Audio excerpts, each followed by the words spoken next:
오후 2시 예배는 드리는 여러분도 말씀을 전하는 저도 힘들죠. 여기 보면 좋은 사람들 다 보이는데 오늘은 전반적으로 상태가 좋은 것 같아요. 지난주간은 시작할 때 이미 졸고 시작하는 친구들이 몇 명 있었는데 오늘은 다들 눈이 말똥말똥한 거 보니까 저만 똑바로 하면 될 것 같습니다. 너무 졸리면 결론만 들으면 되니까 제가 끝에 한번 크게 소리를 지를 테니까 숙면을 취해도 됩니다. 예.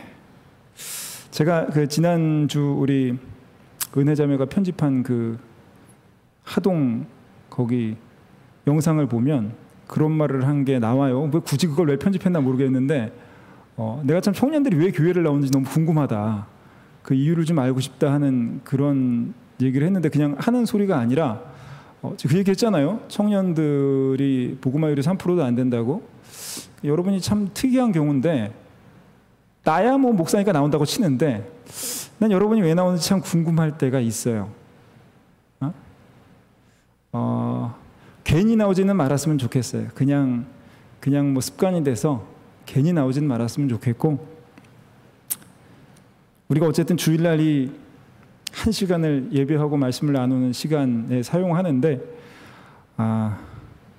그냥 괜히 나오지 말고 우리가 정말 좀 어떻게든 예수님의 말씀을 따라 살아보겠다 하는 그런 긴박한 마음을 좀 가지고 우리가 함께 이 시간에 예배를 드렸으면 좋겠습니다. 우리가 너무 가끔 무기력하다는 생각이 들 때가 있어요. 어떻게든 한번 우리 이 시간을 통해서 하나님의 말씀과 하나님의 뜻에 대해서 좀 깊이 고민해보고 구체적으로 우리가 어떻게 살아야 하는지 좀 그 해답을 찾는 시간이 됐으면 좋겠고, 그런 걸 좀 기대하는 마음으로 벌써 하품하는 친구들이 있네요. 시작했으면 좋겠습니다. 기도하겠습니다. 사랑하는 주님, 오늘도 주님의 말씀 앞에 섭니다. 이 시간 우리의 마음속에 찾아와 주시고 우리의 굳은 마음을 깨트려 주시고 우리를 오직 예수 그리스도의 형상으로 변화시켜 주시옵소서. 감사하며 예수님의 이름으로 기도합니다. 아멘. 제가 오랫동안 가지고 있는 신학적 화두가 있습니다. 멋있죠? 신학적 화두라고 하니까. 괜히 그냥 신학자들이 그런 게 갖고 있으니까 저도 하나 만들어 봤어요. 그게 뭐냐면 방치하시는 하나님이라는 화두예요. 오랜 시간 동안 이 방치하시는 하나님에 대해서 고민해오고 연구하고 있어요. 왜 그런 화두를 갖게 됐느냐? 도통 제 인생이 풀리지가 않아가지고 왜 이럴까 싶어 고민하다가 이런 화두를 갖게 됐습니다. 제가 중학교 3학년 때 이제 예수님을 인격적으로 만나고 고등학교 때는 참 열심히 신앙생활을 했어요. 거의 학교와 교회가 삶의 전부라고 할 만큼 고등부 회장하고 또 교회에서 찬양인도 하고 쉬지 않고 열심히 봉사를 했습니다. 고3 때는 저녁에 독서실을 마치고 밤 12시에 항상 교회 가서 기도를 하니까 함께 그 시간 되면 이제 우리 교회는 모르겠는데 그때는 이제 교회에서 밤새 기도하는 권사님들이 계셨어요. 밤에 이렇게 한 새벽 2시까지 기도하시고 거기서 주무시고 새벽매에 들고 가시는 그런 권사님들이 교회마다 그런 분들이 한 20명씩 계셨어요. 제가 밤마다 그 권사님들 계신데 혼자 가서 같이 기도를 하니까 저를 이쁜 애라고 불렀어요. 근데 별명이 이쁜 애였어 그때는. 그만큼 이쁜 애로서 교회에서 열심히 생활을 했어요. 전에도 얘기한 것 같지만 그러다 보니 저는 정말 제가 대단한 사역자가 될 줄 알았어요. 이 정도 열심히 했으면 하나님이 뭔가 대단한 일을 맡겨주실 거다, 그렇게 믿었죠.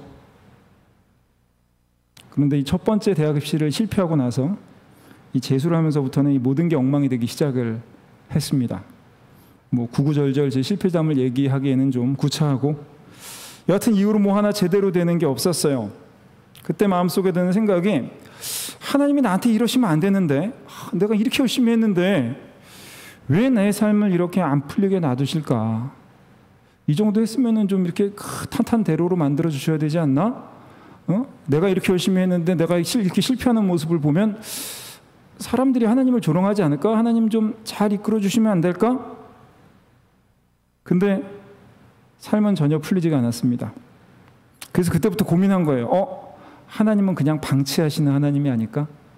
그래서 방치하시는 하나님이라는 그런 화두를 가지고 꽤 오랜 시간 동안 신학적 고민을 해왔습니다. 여러분, 누구나 살다 보면 납득이 안 되는 어려움을 당할 때가 있죠. 정말 열심히 계획한 일인데, 열심히 노력한 일인데 예상치 못한 일, 뜬금없는 일로 인해서 모든 것이 숲으로 돌아갈 때가 있습니다. 뭐 어이없이 사기를 당하거나 이럴 때도 있죠. 여러분, 도장 있어요? 요즘 도장 다 있나? 도장? 중국 사람들 도장에는 점이 없대요. 무슨 말인지 알아요? 이 도장을 보면 어디가 위인지 표시하는 이렇게 점이 하나 찍혀 있어요, 위에 보면은.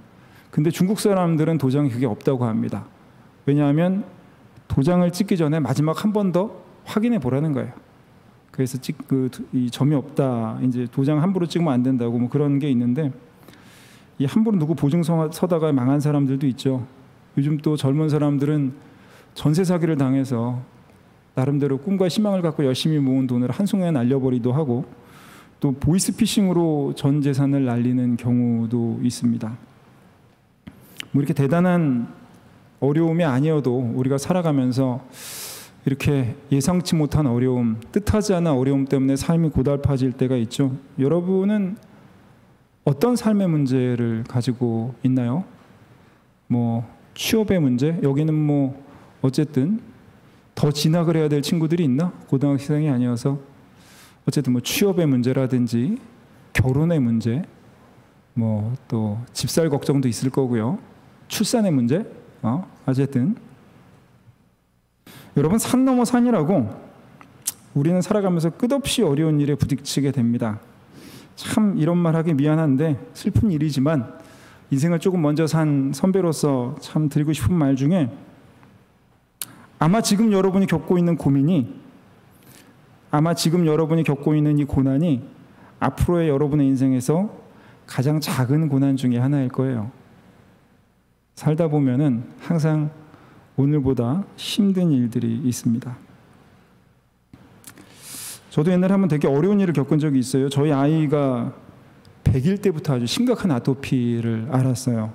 이 아토피 수치가 일반인의 한 300배, 그 염증 수치가 일반인의 한 300배 정도 됐어요. 그래서 의사들도 보고 얘가 꼬맹이가 왜 이렇게 아토피가 심해? 막 이럴 정도였고, 심지어는 그 예방 주사도 이게 쇼크가 올 수 있다고 일반 병원에서 못 맞고 항상 이렇게 응급 이 구조원들이 있는 그런 시설이 돼 있는 병원에서만 맞을 수 있는 정도로 심각한 상황이었어요. 이 밤이 되면은 막 진물이 온몸에다 흘러가지고 잠도 못 자고 거의 한 2달 동안 잠을 못 잤던 것 같아요. 100일 때부터. 그리고 돌이 될 때까지 온몸을 미이라처럼 붕대로 묶고 다녔어요. 너무 힘들어가지고 제가 집사람하고 우리 다 같이 죽자 이렇게 얘기할 만큼 힘들 때도 있었습니다. 뭐 지금이야 별거 아닌 것처럼 얘기하지만, 그때 제가 너무 화가 나가지고 하나님께 기도를 했어요. 하나님, 이거 아토피 문제 일주일 안에 해결해 주지 않으시면 나 신학교 뭐고 다 때려칠 겁니다. 어떻게 됐을까요? 제가 지금까지 사역하는 걸 보면 뭔가 놀라운 일이 일어났겠죠. 뭐 어쨌든 나중에 기회가 되면 다시 간증을 하기로 하고, 어쨌든 결혼하고 나서 가장 어려운 일 중에 하나였어요. 정말 절망적인 상황이었어요. 여러분, 우리가 아무리 노력을 해도, 우리가 아무리 피하려고 해봐도 우리의 삶 속에는 항상 예상 못한 고난들이 닥치기 마련이에요. 항상 나를 힘들게 하고 내 힘으로는 해결할 수 없는 문제들이 우리의 삶에 생기기 마련이죠. 그렇다면 우리는 이렇게 날마다 닥치는 문제들 속에서 어떻게 흔들리지 않고 믿음의 길을 걸어갈 수 있을까요? 여러분, 우리가 어떤 어려움이나 문제에 닥치게 되면 맨 먼저 하는 일이 뭐냐면, 왜 이런 일이 나에게 생겼는가를 질문하는 거예요. 왜 내가 이런 어려움을 당하지? 내가 이런 어려움을 당할 만큼 잘못한 적이 있나? 왜 하나님이 나한테 이런 시련을 주지? 사실 이유도 모르고 고난을 당하는 게 제일 답답한 일이죠. 그렇게 이유를 찾다가 결국 이유를 찾을 수가 없으면 하나님을 부인하고 믿음의 길을 떠나게 되는 경우도 있습니다. 어떤 무신론자가 그런 주장을 하는 걸 들었어요. 만일 신이 있다면 왜 세상에 고난과 고통이 존재하는가? 왜 재난이 있고 홀로코스트 같은 비극이 있는가? 이런 고난이 존재하는 이유는 신이 없기 때문이다. 어떻게 우리가 반박할 수 있을까요? 오늘 본문은 요셉의 이야기입니다. 이 요셉은 참 억울한 삶을 살았던 사람이에요. 우리가 이 요셉이 결국 총리가 됐다는 사실을 이미 알고 있기 때문에 이게 별것 아닌 것처럼 느낄지 모르지만, 만일 총리가 되기 직전에 요셉을 만났다면 세상 기구에도 이렇게 기구한 사람이 없구나라는 생각을 했을 거예요. 이 요셉은 야곱의 11번째 아들로 이 야곱이 가장 아끼는 아들이었습니다. 왜냐하면 야곱이 가장 사랑하는 그 아내 라헬의 첫 번째 아들이었기 때문이죠. 이 아버지의 편애를 받으면서 정말 세상 부족할 거 없이 자랐어요. 성경에 보면은 이 요셉은 이 채색 옷을 입었다라고 했어요. 유일하게 남들은 다 그냥 칼라 없는 옷을 입는데 얘만 칼라 있는 옷을 입고, 지금으로 치면 얘만 명품 옷을 입고 다녔던 거죠. 쉽게 말해서. 그만큼 편애를 받은 그런 사람이었는데, 그로 인해서 형들의 시기를 받게 되고 결국 17살의 형들에 의해서 애굽의 노예로 팔려가게 되죠. 그렇게 사랑을 받고 크다가 이 17살, 지금 이 고등학생의 나이에, 이 그런 어린 나이에 이 다름 아닌 형들에 의해서 노예로 팔려가는 것, 이게 얼마나 기구한 일일까요? 이 형들이 자기를 노예로 팔 거라고 상상이나 했을까요? 아마 여러분이 요셉이라면 그런 생각을 했을 거예요. 왜 나한테 이런 일이 닥치지? 왜 내가 노예로 팔려가야 되지? 왜 우리 가정은 이렇지? 왜 우리 가족은 이런 식이지? 현실을 받아들이기가 어려워서 계속 왜 그런가 묻고 물었을 거예요. 왜 나에게 이런 고난이 닥쳤는지 끝없이 묻고 물었을 거예요. 우리는 고난 앞에서 왜 이렇게 이유를 찾을까요? 그 이유는 나에게 닥친 고난을 내가 통제하고 싶어서 그래. 나에게 왜 이런 고난이 생기는지 알면 그럼 내가 그걸 해결하면 되니까 통제할 수 있죠. 내가 통제하고 싶은 마음에, 내가 내 힘으로 이 고난을 극복하고 싶은 마음에 우리는 고난 앞에서 계속해서 이유를 찾게 됩니다. 하지만 대부분의 경우 우리는 우리에게 고난이 닥친 이유를 알 수가 없어요. 모든 고난에 우리가 알 수 있는 이유가 있는 것이 아니에요. 이런 고민에 대한 해답을 찾는 성경이 바로 욥기인데, 욥기는 왜 의인이 고난을 받는가에 대한 이야기죠. 정말로 아무 죄가 없던, 참 누구보다도 더 하나님의 법을 따라 살았던 욥이 큰 고난을 당하게 됩니다. 그 욥의 고난을 보고 욥의 세 친구들이 욥을 찾아와서 이야기를 하죠. 왜 네가 고난을 받게 되는지, 왜 네가 심판을 받게 되는지. 친구들은 얘기합니다. 네가 죄를 졌으니까 그런 거야. 네가 잘못했으니까 그런 거야. 욥은 계속해서 아니라 그래요. 난 잘못한 게 없어. 계속해서 사람들은 욥기를 통해서 왜 우리가 고난을 당하는지 고민하고 나누는 모습을 보게 됩니다. 그런데 욥기의 끝부분을 보면 해답이 나올까요? 읽어본 친구들은 알겠지만, 죄송합니다. 제가 중고등부를 오래 하다 보니까 친구들이라 그러네요, 여러분을. 읽어본 분들은 알겠지만, 욥기 끝에는 결국 해답이 나오지 않아요.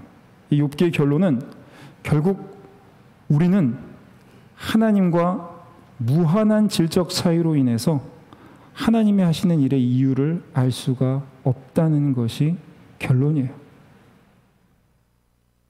스테니 하워스라는 미국의 기독교 윤리학자가 있습니다. 정말 미국 최고의 신학자라는 수식이 따라붙을 만큼 현재 가장 영향력 있는 신학자 중에 한 명이에요. 근데 안타깝게도 그의 아내가 심한 조울증 환자였대요. 그 아내는 아무 이유 없이 그 남편과 아들에게 심한 분노를 퍼부었고요. 또 환청과 환상에 시달리기도 하고, 심지어는 다른 남자랑 내가 성관계를 하겠다고 막 고집하기도 했다고 해요. 이 스테니 하우스는 그 아내로 인해서, 이 조울증에 걸린 아내로 인해서 미칠 듯한 고독감을 감내하면서 살아야 됐고, 결국 아내의 고집에 의해서 24년 만에 이혼을 했고, 얼마 지나지 않아서 그 아내는 심장병으로 세상을 떠났다고 합니다. 스테니 하우스 이런 사정을 알고 있던 많은 기사들이 왜 당신같이 훌륭한 신학자가, 왜 당신같이 그렇게 열심히 하나님의 길을 걸은 사람이 왜 하나님으로부터 이런 고통을 받게 되는지, 왜 이런 고난을 당하게 되는지, 그 이유가 뭐라고 생각하는지 질문을 던졌다고 하는데요. 스테니 하워스가 이렇게 대답을 했습니다. 기독교인이 된다는 것은 답이 없이 사는 것을 배우는 것입니다. 믿음이라는 것은 답을 모른 채 계속 살아가는 것입니다. 많이 들어본 비유일 텐데요. 하루살이는 절대로 내일의 개념을 이해할 수가 없죠. 우리도 마찬가지예요. 기껏해야 100년을 사는 우리가 영원하신 그 하나님의 뜻을 도저히 알 도리가 없습니다. 창조론이며 진화론이며 논쟁을 하는데 다 의미 없는 이야기죠. 전 우주적인 관점에서 볼 때 우린 정말 먼지만도 못한 그런 존재잖아요. 여러분, 사실상 우리는 우리가 가지고 있는 질문의 대부분의 대답을 알 수 없다는 게 우리의 실존이라는 거예요. 우리가 알 수 있는 게 거의 없어요. 그렇기 때문에 우리가 날마다 닥치는 이 어려움 속에서 흔들리지 않고 믿음의 길을 갈 수 있는 첫 번째 방법은 바로 우리가 고통의 이유를, 고난의 이유를 알 수 없다는 것을 인정하는 거예요. 왜 나에게 이 고난이 일어났는지, 왜 우리에게 이런 어려운 일이 일어났는지 묻는 것을 멈추는 것. 그것이 날마다 반복되는 고난 속에서 우리가 믿음의 길을 걸어갈 수 있는 첫 번째 방법이에요. 애굽의 노예로 팔려간 요셉이 그렇게 끝없이 왜를 물었다면, 왜 내가 팔려가야 되지? 왜 내가 고난받아야 되지? 내가 이렇게 사랑받던 사람이었는데 끝없이 왜를 물었다면 아마 요셉은 애굽에서 좌절하고 낙심하고 결국 삶을 포기했을 수도 있어요. 적어도 그 삶이 우리가 아는 것처럼 그렇게 온전하지는 못했을 거예요. 하지만 요셉은 왜를 묻는 그 일에 매몰되지 않았어요. 요셉은 왜가 아니라 무엇을 선택했어요. 왜가 아니라 무엇을. 지금 이 절망적인 상황 속에서 나는 무엇을 해야 할 것인가?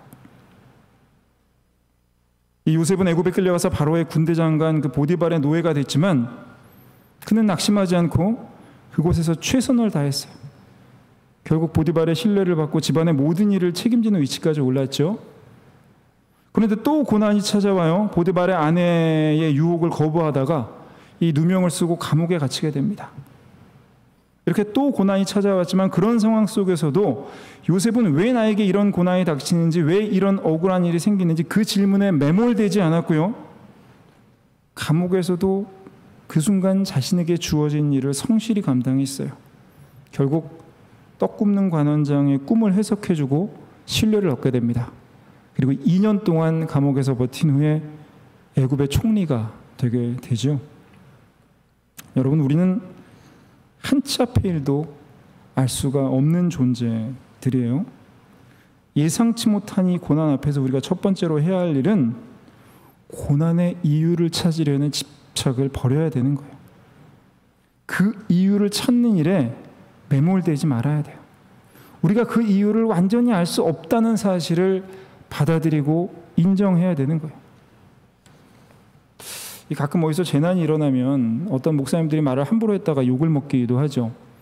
옛날에 그 인도네시아 수마트라 아체에 한번 쓰나미가 크게 일어나가지고 한 30만 명 가까이 죽은 적이 있어요. 알다시피 그 영화도 나왔던 걸로 알고 있는데, 제가 그때 그곳에는 제가 인도네시아 가기 전에 일이어서 잘 모르는데, 그때 이제 한국에서 어떤 목사님이 인도네시아 사람들이 예수를 안 믿어서 그렇게 심판받은 거다 이렇게 얘기를 했다가 욕을 엄청 먹었죠. 얼마 전에 그 코로나 사태 때도 이 기어코 하나님의 심판이라고 떠드는 교회들이 있어서 교회가 참 욕을 많이 먹었어요. 영국의 신학자 톰 라이트라는 학자가 있어요. 이 사람이 이 코로나를 지내면서 하나님과 팬데믹이라는 책을 썼는데 그 팬데믹 이 책에서 그런 말을 해요. 그리스도인들에게 중요한 것은 팬데믹의 이유를 찾는 것이 아니라 팬데믹으로 인해 고통받는 자들을 위해 우리가 무엇을 해야 하는 것을 찾는 것이다. 여러분, 우리가 왜가 아니라 무엇을에 집중해야 돼요. 칼 막스가 이런 말을 했죠. 철학은 지금까지 세계를 오직 해석하게만 했다. 중요한 것은 세계를 변화시키는 것이다. 우리 신앙도 마찬가지입니다. 우리가 우리의 실존을 해석하는 것보다 더 중요한 것은 그 한계적인 실존 안에서 세상을 변화시키기 위해 우리가 무엇을 할 수 있는가를 찾는 거예요. 그렇게 왜에 매몰되지 않고 무엇을 찾아갈 때 우리는 고난 속에서도 낙심하지 않고 소망을 발견하고 믿음의 길을 걸어갈 수 있는 거예요. 그리고 두 번째 해야 할 일은, 우리가 고난 속에서도 믿음의 길을 걸어가기 위해서 해야 될 두 번째 일은 세상 모든 일이 하나님의 뜻 안에 있다는 것을 신뢰해야 하는 거예요. 요셉이 이런 어려움 속에서도 낙심하지 않을 수 있었던 것은 요셉에게 꿈이 있었기 때문이죠. 이 창세기 37장 5절에서 11절에 보면 이 요셉이 꿈을 꾸게 되는데요. 두 가지 꿈을 꾸죠. 아마 여러분 아동부 선생님들은 아이들에게 이 이야기를 여러 번 해줬기 때문에 다 알고 있을 텐데, 밭에 곡식단이 묶였는데 이 요셉 자신의 단은 일어서고 이 형들의 단은 자신에게 절을 했다, 이런 꿈을 꿨어요. 또 하늘의 해와 달과 한 별이, 이 11별이 자기에게 절을 했다, 이런 꿈을 꿨어요. 이 11절에 보니까 그의 형들은 시기하되 그의 아버지는 그 말을 간직해 두었더라. 이 요셉도 이 꿈을 항상 마음속에 간직하고 있었을 거예요. 그리고 언젠가는 자신의 삶 속에서 하나님의 주신 꿈이 이루어질 것이라는 소망이 있었어요. 그 소망이 바로 납득할 수 없는 고난 속에서도 하나님이 선하게 이끄실 것이라고 하는 희망을 갖게 했고, 그렇기 때문에 요셉은 고난의 이유에 매몰되지 않고 하나님의 그 소명을 위해서 노력할 수 있었던 거예요.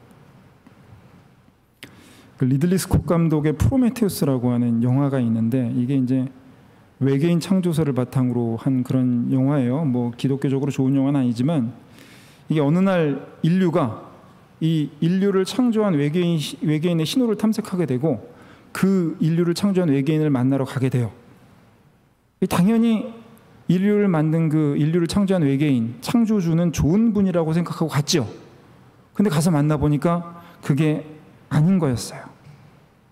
오히려 이 인류를 창조한 그 외계인은 조만간 인류를 멸망시키려고 준비하고 있었던 거예요. 이런 영화가 나온 이유는, 뭐 제가 리들리 스콧 감독의 마음속에 들어가 보지는 않았지만, 이런 영화가 나오고 사람들에게 공감을 받는 이유는 많은 사람들이 이 세상의 모순과 죄악 속에서 그 책임을 하나님께 돌리고 싶은 마음이 있지 않았을까. 세상을 창조한 창조주는 우리 생각처럼 좋은 분이 아닐 수도 있어.